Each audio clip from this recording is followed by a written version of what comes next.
So as artist spaces are closing around the nation like studios and galleries because of rising rent and real estate, what is an artist like me to do? Well, make a mobile gallery. So in this video, I'm going to share my process for purchasing an enclosed cargo trailer and converting it to a mobile gallery. And this is something I want to do basically because if you want to do the same thing, you know exactly some of the costs that I incurred, as well as some of the materials that I used to actually build this mobile gallery that you can tow around with a car. And basically this sort of was funded through a grant, and the organization was Dash Studios, run through, I guess, Dashboard that kind of worked with. It's like two different nonprofits, but I got a total of $15,000 to actually do this entire thing. So that was a good amount of money to spend. But the trailer actually only cost about $5,700, and I got some of the extra add-ons. And one of the first costs that I had to incur was actually getting a hitch on the car that I was borrowing, and that was about $250, and I got it through U-Haul. And I would say it takes about a day for them to actually get the hitch and actually install it on the vehicle that you want. And after they installed the hitch, I basically towed it to the side of the building where my studio is and just started installing or taking out all of the wood that it came with. I didn't like that type of wood, and the sort of the way they put it in there, I did not like as a way of showcasing artwork. So basically I took it out, bought all new wood. I believe it was the birch sanded plywood that I bought, the 4x8 sheets. And this was when wood was super expensive. But I also went to Home Depot to get flooring as well, because I also wanted to make sure I took care of that at the beginning as well. And I bought the solution that allows you to sort of level some of the different areas, mainly because this is, you know, haphazardly put together in a factory, so you know it's not going to be perfect, so I had to sort of level it off. And I spent about $200 on flooring. I got the really nice one that sort of matched some of the wood, and that was super expensive, and it took about, I would say, half a day to install because I never installed flooring before, so I had to learn how to do that and actually cut it to size. But after I got the flooring done, that's when I went back in and started cutting down the wood panels to size. But I also made sure that I backed in between the panels and the actual steel frame with a little bit of harder wood, just in case I needed to drill something from the outside that it would have something to sort of hold on to. But the plywood was really easy to cut and install in the cargo trailer, but the only thing was the frame is steel, so you had to have these self-tapping screws. So I basically reused a lot of the screws that it came with when I was taking out the old wood, and then bought some new self-tapping screws for this one that would be able to drill into the steel frame of the actual cargo trailer.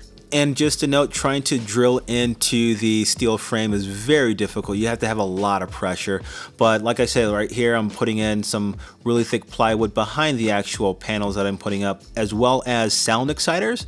Sound exciters are basically little speakers that you can apply to different flat surfaces, and it vibrates the surface so that the actual surface that it's on becomes the actual speaker. So I wanted a way to actually give that surround sound to anyone in the trailer when music is playing or there's audio from the video that people will play. So that's the reasoning behind the sound exciters. And then I wanted to make sure that this was sustainable, as well as not requiring to have an outlet wherever we go. So I bought a solar panel system that the entire trailer can run off of. It's about 400 watts, 12-volt solar panel system. It comes with the charge controller. I also had to buy the inverter as well as a battery for it as well. So pretty much everything turned out to be about $1,500 for the entire system.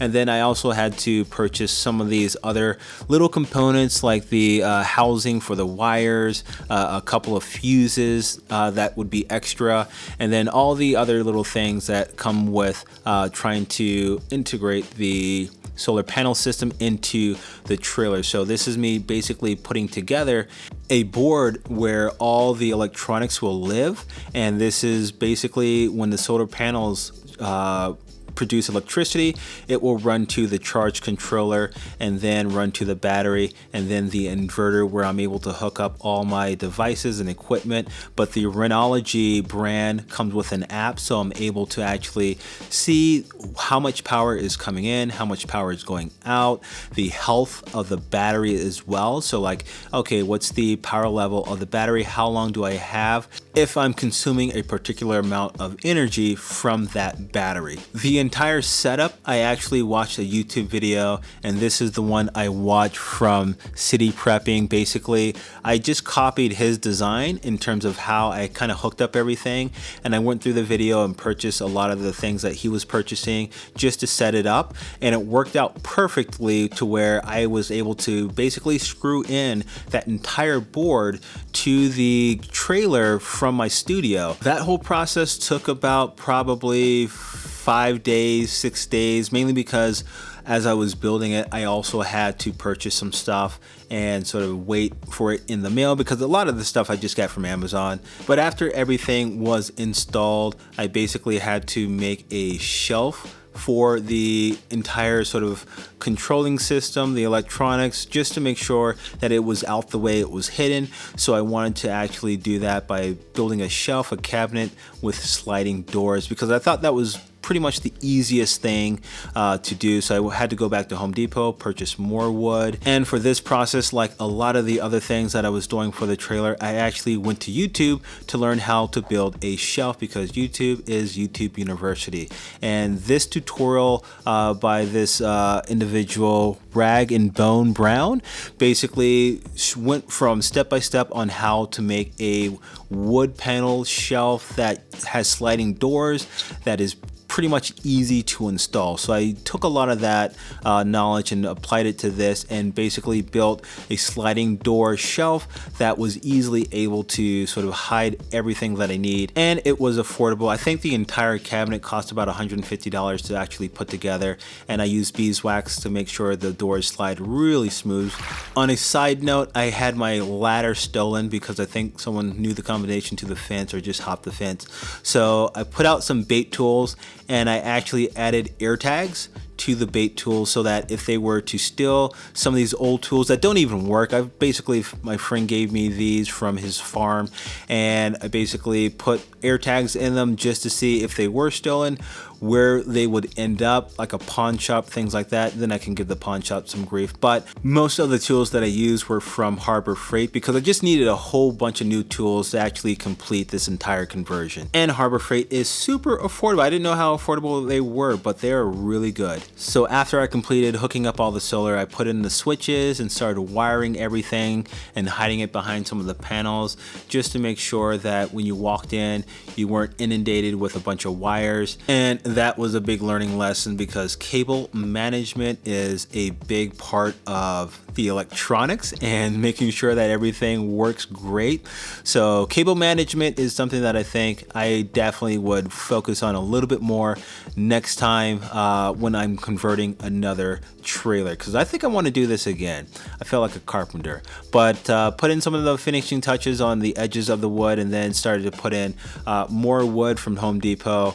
I think this is like a 1/8 inch panel that I'm sort of adhering to the top. This is probably a two-man job, but you know, I didn't have a friend available at the moment, so I just did it myself. And after that, I installed the TV for the artists that want to do some digital work or some video work, and then started adding in all the different little things that would make this trailer sort of feel polished.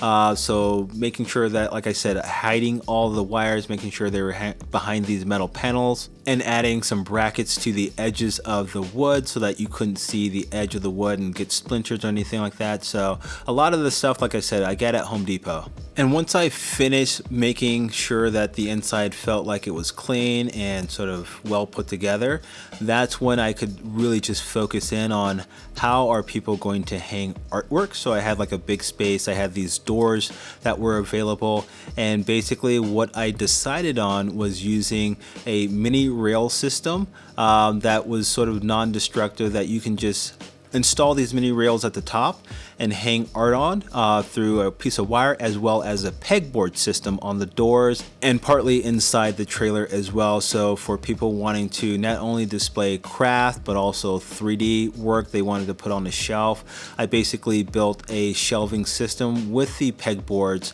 so that people are able to sort of throw those pegs into each of those little holes, as well as put like a little flat platform to place things on, as well as people are able to use the shelf as a place to actually add 3D artwork or craft or products they want to showcase on top of the shelf. And if someone wants to display digital work or video work, there's basically a cord running from the TV to the back of the panels to the actual shelving area, where they're able to hook up their laptop or iPad to the HDMI cord, as well as some audio for a headphone jack. But yeah, so basically that's the rail system right there. This is a trailer that's modular to where you're able to make it what you want depending on the artist that wants to showcase in here. And everything that I did ran under budget, so the $15,000 that I get from the grant,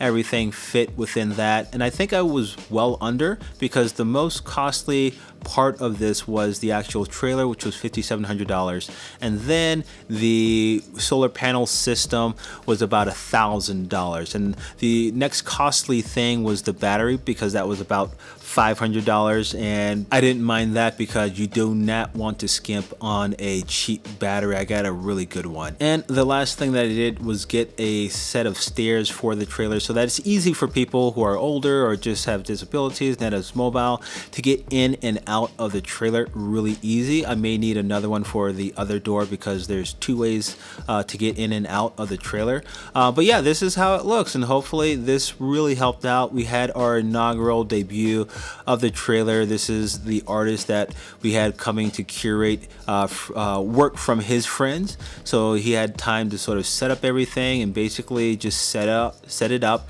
how he wanted to. So he was able to use these planks on the pegboard system, and then use the hanging system, the mini rails, to hang up all different types of artwork.